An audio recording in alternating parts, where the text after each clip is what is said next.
Buenas tardes, esto es Día Político por TSI. Sugiero su atención. Vamos a hablar sobre el cronograma electoral, porque ya en marzo del 2021 son las elecciones primarias y en noviembre del otro año igual elecciones generales con nuestro invitado. Mientras tanto, el periodista Gerson Zapata platica con la diputada liberal Edinora Brook. Se refiere al voto en plancha, a la línea continua, que es un consenso de los partidos políticos, esta figura, y que estará representada en la nueva ley electoral. Mi opinión personal es que si se aprueba de que se puede utilizar, que se utilice. Sin embargo, si vamos a promocionar ese voto en línea o en plancha, entonces, ¿para qué estamos haciendo o se hizo el esfuerzo de poner la fotografía de todos los diputados para que la gente pueda escoger? Entonces estamos siendo como estamos eliminando una posibilidad con la promoción de otra. Pero si lo vamos a hacer en plancha, y no solo eso, lo vamos a promocionar y lo vamos a poner en la ley de que se puede hacer en plancha, entonces el hecho de hacer el esfuerzo de tener una sábana de este tamaño en el voto de los diputados queda como quien dice el esfuerzo en nada. Cada partido está interesado en que así sea. Porque aunque esté en la ley en todos los partidos, y no nos engañemos aquí, como decimos en el Congreso, no nos leemos la mano entre gitanos, ¿verdad? Ni nos damos misa entre obispos. Todos los partidos promueven el voto en plancha, unos en línea, que al final es exactamente lo mismo. Bueno, a mí lo que me sorprende de esto es que los representantes del Libre y del Partido Liberal, que se opusieron en las elecciones pasadas, en el voto en cascada, voto en plancha, voto en línea, como usted lo quiera llamar, ahora estén de acuerdo. Esos son los consensos que han llegado tanto la Comisión Técnica como la Comisión Especial de Diputados. Me acompaña el abogado Kelvin Aguirre, quien es consejero del Consejo Nacional Electoral. Abogado, es un gusto tenerlo aquí en Día Político. Buenas tardes, licenciado Ramón Matute. ¿Todo bien? Muchas gracias por la invitación. Esperemos poder informar y orientar al pueblo hondureño en un tema tan importante como es la democracia de Honduras. Antes de hablar del cronograma electoral, ¿qué opina usted sobre el voto en cascada, en plancha o en línea, como se habla? Bueno, ese fue un tema que recuerde que en la elección pasada del año 2017 se implementó. Fue algo que el anterior Tribunal Supremo Electoral resolvió y se implementó en esta elección. Fue algo juzgado. No obstante, recordemos que estamos en un proceso de reformas de una nueva ley electoral y nosotros como pleno del Consejo Nacional Electoral, como órgano colegiado que somos, vamos a tener que pronunciarnos en su momento una vez ya se apruebe la nueva ley electoral. Sí, porque esto ya es consenso. Los partidos políticos ya se pusieron de acuerdo. Es que aquí cada quien busca su interés, abogado. Bueno, al final... Los partidos políticos siempre andan buscando su interés. ¿Usted cree que a los diputados de Libre, que todos son del 28, la mayoría del 28, del movimiento Somos Más y del otro movimiento POR, no le interesa nuevamente salir en cascada? Sí, eso es parte de la democracia y los consensos que puedan llegar en el Congreso Nacional de la República, y al final a nosotros como consejeros nos va a tocar aplicar la ley tal como se apruebe, ¿verdad? Y salga publicado en ACET. Veremos también cómo avanza esto, porque también a los liberales les interesa. Mire, si hay diputados que tienen 2, 3 periodos, que tienen 2 periodos, que van por el tercer periodo, otros que van por el cuarto periodo, y hay otros nacionalistas que son eternos en el Congreso Nacional. Bueno, estos que tienen un periodo y que quieren el segundo, aprovecharían este voto en cascada, en plancha o en línea continua, para poder salir en las próximas elecciones. Bien, cronograma electoral. ¿Cuándo arranca el cronograma electoral en Honduras, abogado? Bueno, Ramón, esa pregunta es muy importante porque hay que recordarle al pueblo hondureño que todas las etapas del proceso electoral son importantes. La etapa preelectoral, la etapa del día E y la etapa postelectoral. Entonces nosotros ahorita estamos en la preelectoral, estamos planificando el proceso electoral. Para que haya un buen final tiene que haber un buen inicio. Y nosotros ya estamos trabajando el cronograma electoral y podemos decir que las fechas más relevantes es ahorita el 9 de abril del año 2020, que es cuando termina lo que es la solicitud de inscripción de nuevos partidos políticos. Ya hay 3 procesos de inscripción, y esto porque recordemos que este año, con la convocatoria de elecciones primarias que se va a dar en septiembre de este año, inicia lo que es el año electoral. Entonces, después del 9 de abril del año 2020 no se puede darle trámite a una nueva solicitud formal de un nuevo partido en formación. Sí se puede recibir, pero se va a resolver hasta después de las elecciones primarias y generales, tal como contempla la Ley Electoral de Organizaciones Políticas vigente. Bien, vayan anotando, políticos. 9 de abril es la fecha última para solicitar inscripción de nuevos partidos políticos. ¿Cuántos partidos políticos están solicitando? Bueno, ya hay 11 que están legalmente inscritos. En el proceso anterior participaron 10. Hay 3 que están en proceso, que ya presentaron los requisitos que establece la ley electoral, el 2% de las firmas del nivel electivo presidencial de la última elección del año 2017. Y eso es lo que estamos revisando. Se ha mandado a subsanar, que recordemos el Partido Salvador de Honduras, el partido del diputado Yescas y el partido del regidor Lempira Viana. Y hay otros 8 solicitudes que vienen siendo sumadas estas 3, más la que estaba del diputado Eras, que decía está legalmente inscrito, que se han acercado y han pedido los formularios para llenar firmas, pero ellos todavía no han formalizado la solicitud, que es importante que el pueblo hondureño lo sepa, ante el Consejo Nacional Electoral, y es ahí donde el cronograma indica, según la ley electoral, que tienen hasta el 9 de abril del año 2020 si quieren participar en la elección general de noviembre del 2021. ¿Usted cree que estos 3 partidos que están pendientes pasen las revisiones y pasen esta revisión que se va a hacer al papeleo en cuanto a números de identidad, a nombres de ciudadanos que han prestado su firma? ¿Usted cree que estos partidos van a ser inscritos? Bueno, recordemos que este es un proceso, lleva varias etapas. Nosotros primero hicimos una revisión física, esa la pasaron. Luego nosotros tenemos que revisar lo que es la declaración de principios, estatutos de cada partido en formación, tal como manda la ley, pero con el tema de firmas, que es otro de los requisitos más fundamentales que establece la ley, nosotros después lo tenemos que trasladar al Registro Nacional de las Personas, porque recordemos que habla de domicilio, habla de huella, y ahí sí tiene que hacer un cotejo de huellas, como siempre se ha hecho, y lo tiene que hacer por razón de materia y competencia el Registro Nacional de las Personas, que va a hacer ese cotejo de una muestra que nosotros le vamos a mandar. ¿Qué otra fecha, después del 9 de abril, qué otra fecha importante en el cronograma electoral? Bueno, ahorita en marzo tenemos 2 fechas importantes, que es bueno que las conozca el pueblo hondureño. Es que se va a pedir al Instituto Nacional de Migración cuáles son los hondureños que han salido en los últimos 2 años y no han regresado al país, de igual forma los hondureños naturalizados, esto en función del censo, porque recordemos que esta etapa es muy importante, el censo nacional electoral, porque eso se va a trasladar también al Registro Nacional de las Personas, y también el tema de solicitarle en marzo también a la Secretaría de Educación cuáles son los centros que reúnen las condiciones básicas mínimas para que sean centros de votación. Esos son temas muy importantes que estamos ya en el cronograma estableciendo. ¿Esto va a ser en marzo? Esto va a ser en marzo ya ahorita. Que y una vez que tengan la información ustedes, estos mismos centros de votación van a quedar para primarias y para las generales. Es correcto. Recordemos que ya después en primaria siempre se pide una actualización que sería para las generales de algún otro centro de votación que se pueda habilitar. ¿La declaratoria de elecciones en qué fecha es? Bueno, la convocatoria en septiembre. Ahí nosotros tenemos que haber recibido ya el Registro Nacional de las Personas también en septiembre. Nosotros estamos poniendo en nuestro cronograma que al menos el 31 de agosto ellos nos entreguen el Censo Nacional Electoral, que dice la ley es provisional, porque luego nosotros tenemos que exhibirlos con los registros municipales y de ahí la gente puede hacer alguna objeción en esa exhibición que se hace.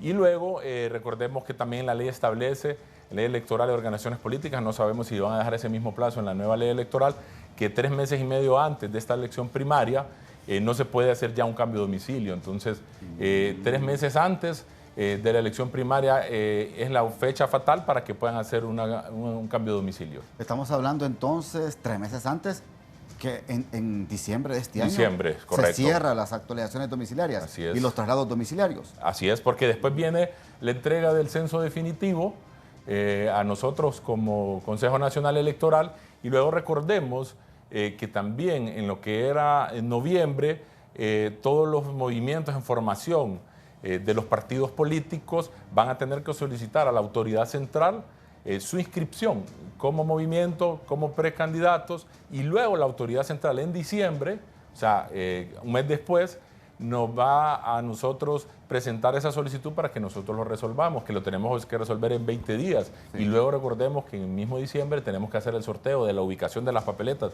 que es un acto muy bonito y muy solemne. De las fotografías. Sí, de cómo quedan los movimientos ubicación. Internos. Sí, correcto. Mire, vamos a ir a la primera pausa, pero cuando regresemos, ¿cuál es la solicitud que le está haciendo el Consejo Nacional Electoral al Instituto Nacional de Migración? Porque es importante este dato que nos va a proporcionar aquí el abogado Kelvin Aguirre. Ya volvemos.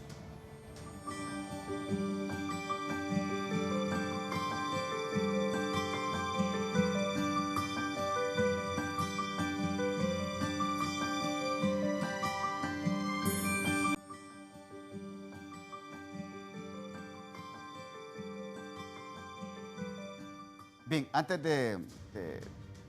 o mejor que nos dé la respuesta, porque quiero también hablar el tema de reelección acá con el concejal Kelvin Aguirre. El tema de migración, ¿qué le están solicitando ustedes al Instituto Nacional de Migración? Bueno, nosotros, según el cronograma electoral, en marzo le vamos a solicitar al Instituto Nacional de Migración que nos diga en los hondureños que salieron en los últimos 2 años del país y que no han regresado. Y de igual forma los hondureños que se han naturalizado. Esto en razón de elaborar un registro, una base de datos que se va a remitir al Registro Nacional de las Personas, porque por mandato de ley nos toca en conjunto trabajar lo que es el Censo Nacional Electoral, primero provisional y luego el definitivo. Entonces este insumo es fundamental porque ahí se va a ver qué hondureño naturalizado va a estar habilitado para votar. Correcto. Y qué hondureño que obviamente se encuentra en el país pudiera estar habilitado en el extranjero también para que pueda ejercer el sufragio. Bien, yo quiero presentarles a ustedes lo que ha dicho el presidente del Congreso Nacional de la República, el doctor Mauricio Oliva Herrera, sobre el tema de reelección presidencial cuando se le consultó anoche, en la sesión de anoche en el Congreso Nacional. Escuchemos. Sobre el tema de reelección, ¿está entre esas reformas que están próximas a discutir? Te lo digo así categóricamente, para mí la reelección tiene que ir a un plebiscito. Bien, contundente, una respuesta fácil. Tiene que ir a plebiscito, tiene que ir a consultarle al pueblo. Ajá, y si el pueblo dice que no quiere reelección presidencial, ¿y cómo queda el presidente actual que fue reelecto? Bueno, fue bien claro el presidente del Congreso, ¿verdad? Sí. El plebiscito. Fíjese que yo ahí le contestaría, según una lectura que yo hice de un libro muy interesante que se lo recomiendo a la población hondureña, que son Las encrucijadas de la democracia hondureña.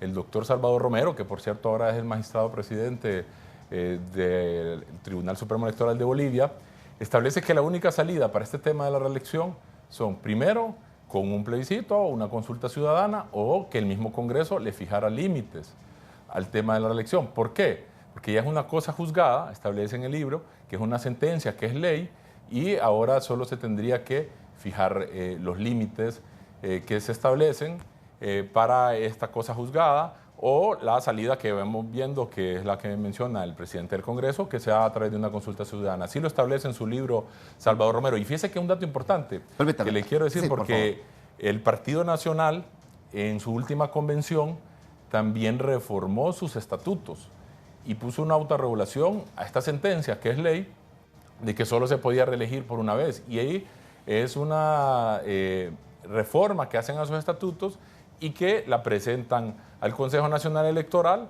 para que nosotros veamos su procedencia constitucional. Pero es interesante porque ellos mismos están haciendo una autorregulación. Claro. ¿Para usted es legal entonces la reelección en Honduras? Bueno, como le decía, es una cosa juzgada, es una sentencia que emitió la Sala Constitucional de la Corte Suprema de Justicia y que el tema, como bien lo establece en el libro Encrucijadas de la Democracia, el doctor Salvador Romero, es de ahora ver cómo se fijan los límites o se le consulta al pueblo hondureño, como también establece el presidente del Congreso Nacional. De acuerdo a la resolución jurídica de la Corte Suprema, es legal la reelección en Honduras. Sí, bueno, ya en las elecciones generales del año 2017, pues se inscribió ya el actual presidente y en base a esta sentencia, como le decía, de la Sala Constitucional, que es ley. Ahora, yo miro la reelección como una puerta abierta, así. Es decir, puede entrar y salir, así como está en estos momentos. El tema de la reelección, si hay que regularla, en el Congreso no va a pasar. No encuentra los 86 votos para regular el tema de reelección presidencial. Bueno, entonces lo que propone el presidente del Congreso, que llama mucho la atención, es preguntarle al pueblo si quiere el pueblo que exista o no esta figura en la nueva ley electoral en el país. Y ahí nosotros tenemos que estar listos como Consejo Nacional Electoral, porque por mandato de ley que nos toca convocar, dirigir, administrar los procesos electorales y de consulta ciudadana, ver si al final se va a instalar esa cuarta urna por mandato del soberano, por mandato del Congreso Nacional de la República. Segunda vuelta, ¿cómo lo mira usted? Bueno, ese es otro tema que vemos que se ha discutido políticamente. Nosotros recordemos como ente electoral debemos estar sometidos al mandato y como órgano colegiado que somos pronunciarnos de esa manera y ver a qué consensos podamos llegar, pero creemos que también es algo que dentro de la nueva ley electoral y que se está llegando a consenso, vemos nosotros, ¿verdad? En la Cámara Legislativa se pudiera abordar como una consulta ciudadana también, hemos visto que lo hablan todos los sectores políticos y pudiera ser también objeto de otra consulta ciudadana el tema de segunda vuelta. Para usted, entonces, la pelota está en la cancha del Congreso Nacional. Es correcto, porque recordemos que ya estas son reformas constitucionales que tuvieron que haberse discutido en todo caso si querían reformarlas constitucionalmente en las anteriores legislaturas. Sí. Y ahora ya no se puede, y la única manera viable, si quisieran abordar este tema, la clase política y el pueblo hondureño, es a través de consultarle a través de un plebiscito o referéndum. ¿Honduras puede o no puede aplicar el voto electrónico?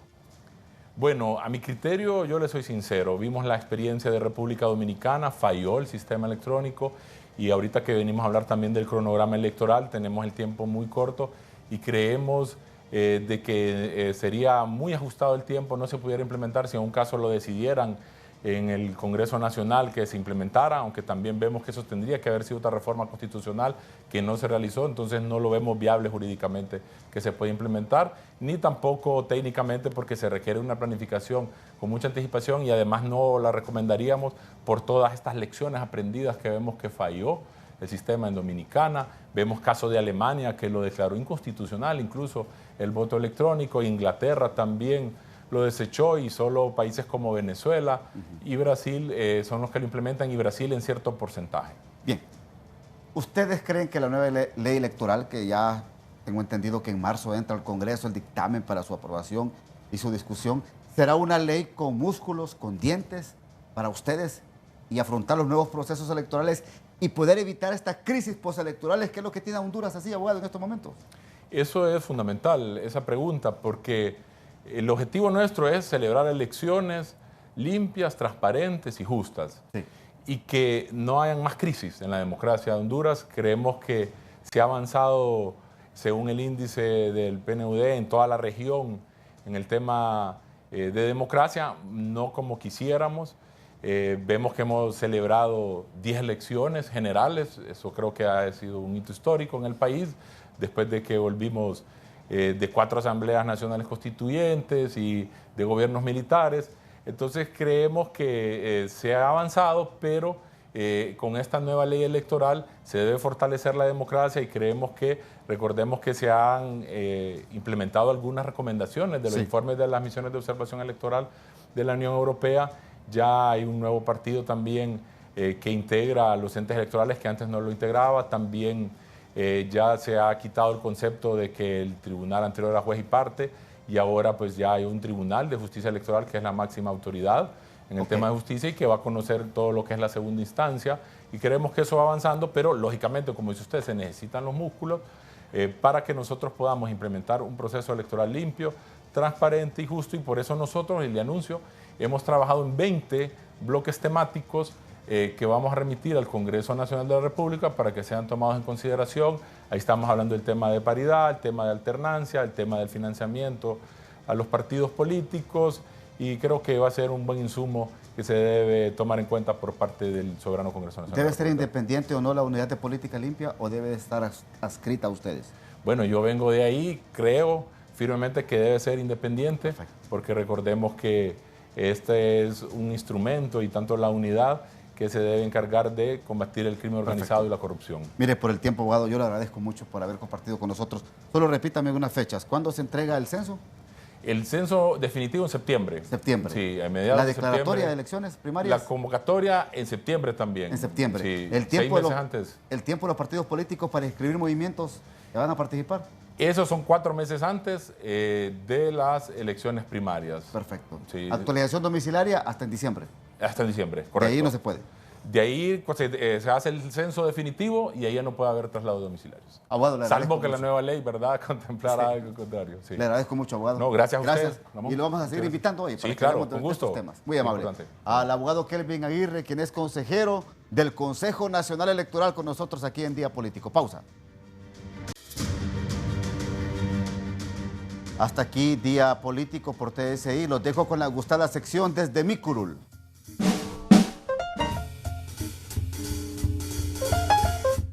Quien no pierde tiempo en deshojar la margarita, y mientras yo deshojo la margarita, y preguntarse si me quieren o no me quieren, es el cholutecano. En su última gira política, el doctorcito sacó de nuevo su machete y dijo que a él nadie le fue a rogar a su casa para ser precandidato del nacionalismo. ¿Qué dirán allá en Unidad y Esperanza? A mí nadie me fue a rogar a mi casa para que me lanzara. Yo dije al Partido Nacional, aquí estoy presente. Yo no estoy deshojando la margarita diciendo me quiere, no me quiere.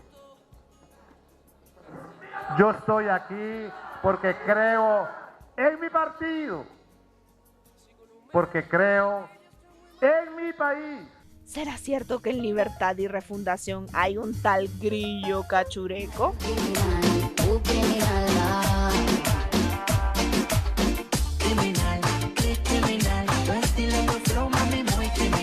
Habrá que preguntarle a Jorgito el cartero por qué se expresó así de Gilberto el Grillo Ríos. ¿Quién no conoce el pensamiento ideológico de Ríos?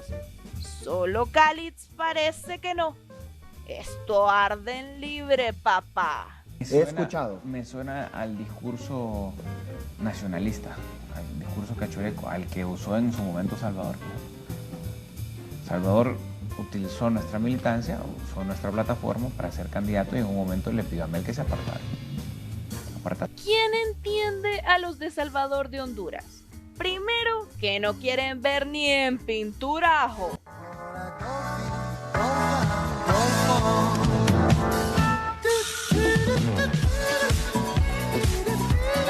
Pero si quieren que vuelva a otra reelección. ¿Cómo está esto, don Tony García? A ver, que alguien me explique. ¿Que pedís petate y que eres colchón? Así que bueno, nosotros quisiéramos que fuera el candidato Juan Hernández para el 21, ¿ah? Porque, ¿usted quiere eso? Oiga, es que sería el candidato a vencerlo sin mover un dedo prácticamente, porque de reelección ilegal, 10 años de gestión. ¿Quién no cree en símbolos, nombres o fetichismos?